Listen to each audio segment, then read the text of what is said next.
என்ன சொன்ன? கூட்டம் சேர்த்தவன் எல்லாம் ஜெயிக்க முடியாதுன்னு சொன்ன இல்ல? உண்மைதான். ஆனா என்கிட்ட இருக்கிற கூட்டம் நான் சேர்த்த கூட்டம் இல்ல, அன்பாலே தானா சேர்ந்த கூட்டம். எந்த தனி சாம்ராஜ்யம், அன்பு சாம்ராஜ்யம். இதை யாராலையும் அழிக்க முடியாது.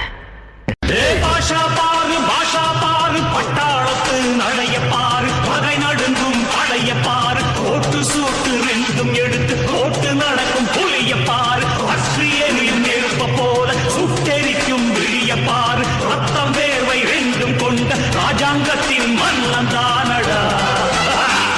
இவன் பேருக்குள்ளே காந்தம் உண்டு உண்மைதானடா, இவன் பேருக்குள்ளே காந்தம் உண்டு உண்மைதானடா.